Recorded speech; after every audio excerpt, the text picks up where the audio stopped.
Gentlemen, how are we all doing today? I have a confession. I've been in denial about superhero fatigue, and my realization came from the fact that I looked at what I watched this past month. I watched 13 movies, and none of them were a superhero movie.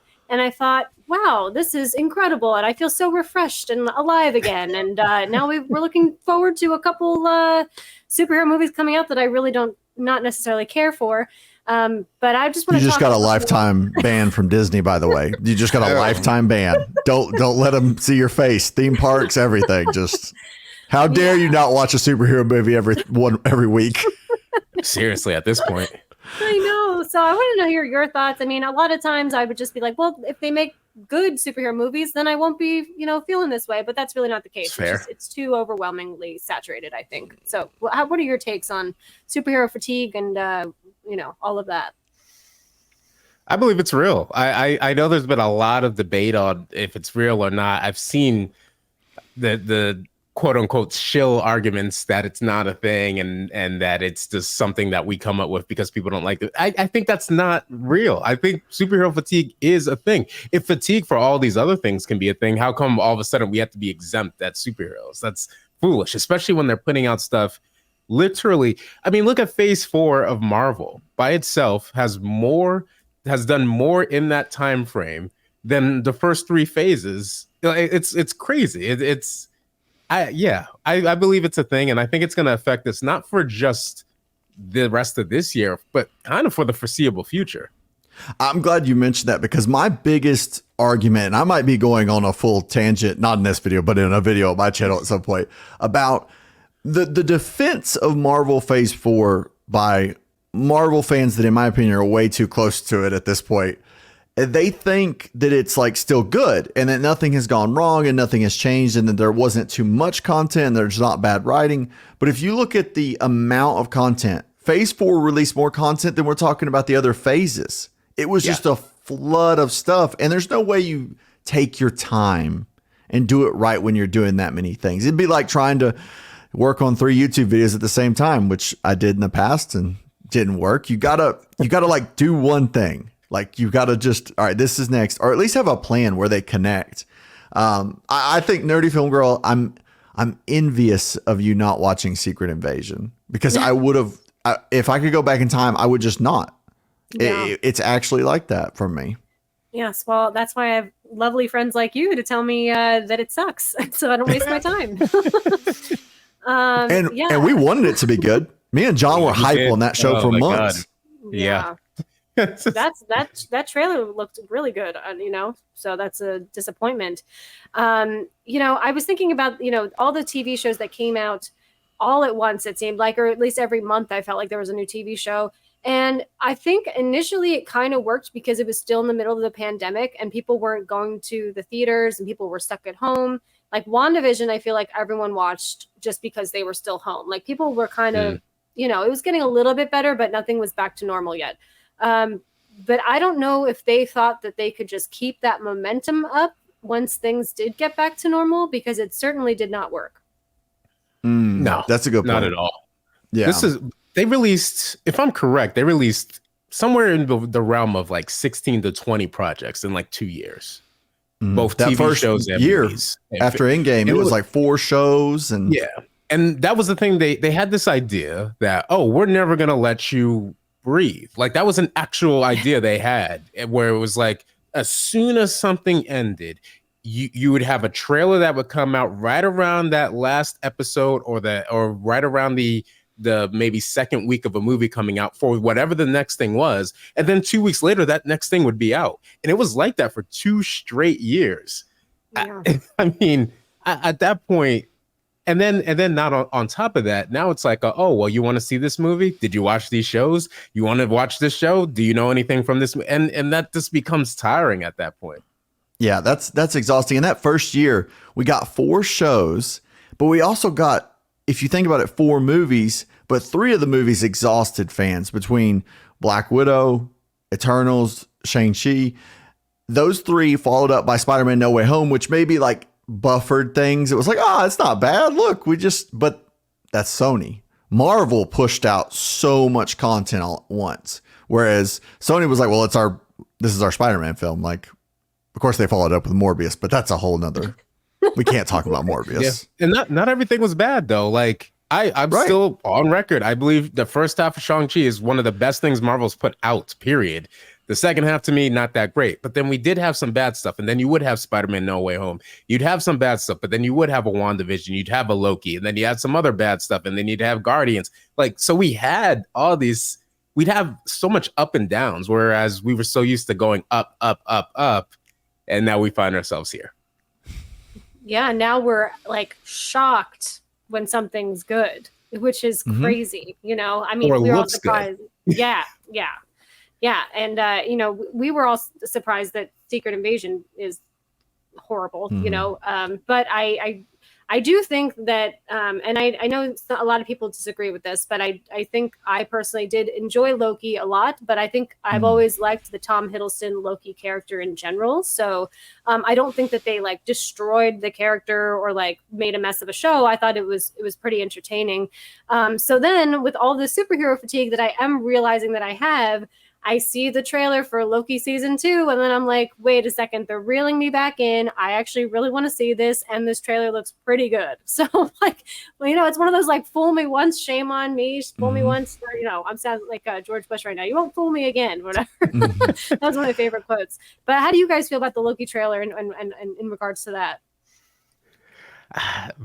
So we talked about it before, and Rowan Victor brought up a good point about the possibility of the trailer lying, because quite frankly, the Secret Invasion trailer lied to us and made us feel and think something that it inevitably ended up not being. And that's what trailers do. They can put scenes together and make you feel something, and, you know, hopefully you end up watching. I dare say, and I don't think it is too controversial of a take, I think Loki is the most liked, I don't know if it's the most watched, but I feel like it is the most liked out of all of the MCU shows. So not including the Netflix, the Daredevils, the Jessica Jones, but and you constantly hear about people liking the character of Loki, liking the show's direction, liking the supporting cast. And so when the trailer comes out and it has a lot more of the same, but then also the fact that we are seeing more of Loki in action, Tom Hiddleston in action. We are seeing Mobius. I think Owen Wilson's all over the trailer, and it looks like they're going to go the buddy route. And then we still have the good rest of the cast, and Kang still shows up. It looks good. Yeah. It looks good. And that's what's got me worried, is it's a recipe to draw me in. And this show could do something that would really make me mad, because it really shouldn't. And this is my fear with Ahsoka, is you have just shown me something really interesting, but are you actually going to give me that? Because if you give me what you showed me in the trailer, I'm going to enjoy it. But if this is a bait and switch, or it's going to be like 5 minutes with certain characters, one is on the screen with us right now, I don't like that, what we're doing now. And I understand that they're just trying to get people in the door, and maybe the show's good enough where it won't matter. But you guys both made a good point. Loki, I'm pretty sure I think it is the most watched and the most liked of all the shows. Someone in the chat could probably fact check us on that. But I think that he is the best remaining character. I think that Tom Hiddleston's Loki is the best chance they have for something. And I would have said Doctor Strange until Multiverse of Madness. And I would have said Thor until Thor. But his character's still somehow a little serious, even though there's a multiverse storyline going on, which I'm not a fan of. So I'm interested, which is crazy because I don't like the multiverse thing. But I am interested to see how Loki does with all that. Like, he's interesting in that. He is, and it's been consistent with his character. You know, obviously, personality-wise, he has started off as the bad guy and became, you know, the good guy in a lot of ways. And I think, though, his character traits, though, have still been so consistently good that we all feel like we know him really well. I feel like as Loki, you know, so, which I feel like has not been done consistently with a lot of other MCU characters. You know, Thor especially. John, you definitely bring that one up, and Bumberger. So I mean, we'll see how it goes. I do have high hopes for it. And I hope they don't. I don't know if there's any release dates after that for any other upcoming shows. Maybe you guys know, but Echo. Oh, there's one. Echo. And the Echo trailer comes out at the beginning of September, and then Loki's comes out in October, but at least Loki's once a week. So Loki will at least be a slower release show. Echo's all released at the same time. And that's coming out in September? November after November. After the Marvels at 3 a.m. every episode, middle of the night. That is the dumbest thing that they do. I don't even understand that. But they don't believe in it the way they do for Loki. They don't believe in the Marvels the way they are believing in Loki. And I think the response to the trailer, which seemingly is positive, is going to further push that point to the Disney execs in the marketing rooms and the writing rooms and everything in terms of like, all right, well, this is the thing and we need to push this thing. And that's it. And so I expect to see, and Disney does this for everything, but I expect to see that mid-season trailer, that final trailer. They might do a trailer for every episode the way they're going. But I could see that being the case because at the very least, Loki is still, ironically, I mean, we could have said this about Sam Jackson's Nick Fury, but Loki is still a legacy character that a lot of people still care about. But I have a question for both of you. And you know, well, you've already seen it. Like I was a big person of thinking Secret Invasion was going to be good. It ended up not being good. But I'm curious, do you think that now Loki being his own thing is going to be very similar to how Guardians 3 was, where Guardians was like, oh, this is the end. Come see it because this is the end. Do you think Loki will kind of have that effect on people? Like, oh, it's a holdover for something else that was previously pretty good. And I just want to see how this plays out. I honestly, that would probably work out quite nicely because I loved the fact that Guardians of the Galaxy 3 had nothing to do with the rest of the MCU for the most part. You know, like I loved that. It was like, yeah, let's just focus on smaller and interesting stories. So if they did that with him, it might wind up being quite successful. I have a feeling they're going to want to use him in films moving forward just because if he is so likable and the show does so well, they're going to definitely include him and incorporate him. But I honestly, I wouldn't mind if they didn't. I think it might be the right move. I'm really interested to see if they're, and this hasn't been a rumor yet, but I feel like this could connect to Deadpool in more ways than they originally let on. And I wonder if that's a bad thing. Like, I think that like you guys said, Loki is like something that hasn't been destroyed yet somehow. Somehow it avoided the Ant-Man 3 attachment, connection, and the other Disney Plus shows. I don't think any of them really live up to Loki in terms of quality. Even if viewership is close, I don't think any of them are as quality. And that's with the whole, I don't like the multiverse line. So I don't like its basic concept. But I like his character. And John, you pointed out, it does look like him and Owen Wilson are going to be like the buddy cop kind of thing. It feels like it. And I'm cool with that. Like, that could be fun again. I mean, because the first one wasn't that. It was him and Sylvia, right? Like, that's what it was. Yeah. And I'd rather her have her own storyline, to be honest. Like, I'd rather them be separate, just personal preference, because I think they're more interesting apart. But yeah, I think this is fascinating to me that they have managed to, within days of Secret Invasion, destroying the last remaining like shield defenders that are refusing. It broke the internet. Like, the backlash against the director of Secret Invasion and against Kevin Feige is fierce. And then they released this trailer. But that means that they cannot afford for this to be bad. This is big. This is it. Like, they need it. And do you guys think it would be a bigger way? I'm starting to wonder if Marvel can't wake up from a failure. They're only going to wake up from a success. They need something to succeed and it be a good success, because Guardians is a success, but it was the end of something. So if that can't wake them up the right way, they can't be like, oh, we'll do more of that. Like, that's James Gunn. Fair. Yeah. I wonder if they were like, oh man, we should have given James Gunn the best deal of the lifetime just to stay with us after that success, you know?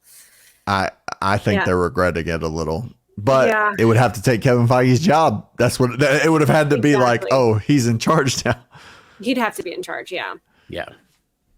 Well, hey, I how do you think Loki ends up doing? Since there hasn't been a show in quite some time, wait, there has. I just didn't watch it. Secret Invasion. Well, no one else did either, though. I mean, that's kind of the funny joke. Nobody did. I think if it's in October, as you guys said October, I then believe so, I mean yeah. that's a good time frame. I mean, summertime there's too much to compete with movies and then people actually doing summertime things. So I think October would be fitting for Loki. Again, and that once a week format, I think really does lend a hand in making that show a success. They need it to be the most watched show they have ever had for Marvel. I don't know if it gets there, but Right. maybe it has a chance. Maybe it has a chance. Yeah. It won't be bad though. Like I don't think it'll be bad. Like it's not going to be Secret Invasion. Like no. Even then, it's like you have to say, "I hope." You literally have to add Right. "I hope" to that, which is a shame. You used to just go to Marvel movies. Like it didn't And you knew. really matter. You just went because it's going to be good. Like you didn't have to worry. Like I mean, I guess Thor 2 and Iron Man 3 would be like the question marks on that. But outside of that, it's all huge successes pretty much, right? For a decade. Not a bad run. No, I guess we'll see what happens with that. If I don't know if either of you have anything else to add to the Loki trailer, but I'm very excited to see Ke Kwan, and I'm with Jonathan Majors. He's back. They can't do anything at that point, and he is a great Kang. So, Right. yeah, I'm excited to see Jonathan Majors. I really am. Me too. I want to see what they do. The small, and it is small, but the small scene they show of him is very interesting because Yes. of what's going on. And Ravonna is back. She's there as well. And just the chasing of it all. But I do hope, and I really, really hope that they tell a contained story about Loki and what's going on with Loki and these characters around him, and not try to connect it to this other thing or that other thing. Because at that point, I think now you'll give people a reason to say, all right, well, I don't need to see this because it has to deal with this. And I think you should more so. And I think this is what Marvel should do moving forward. Contain the stories. And if Loki can do that, we might have something. Absolutely. Yeah. And actually, just briefly, I think I know not a lot of people like the show. Some people really loved it, though. I think that's why I kind of gravitated towards Moon Knight, just because it was, again, that separate entity that wasn't, trying to mash up everything with the rest of the MCU. But yeah, so thank you guys so much. And we'll see how it goes in October, I guess. Thanks. I'll see you all. And thanks for stopping by.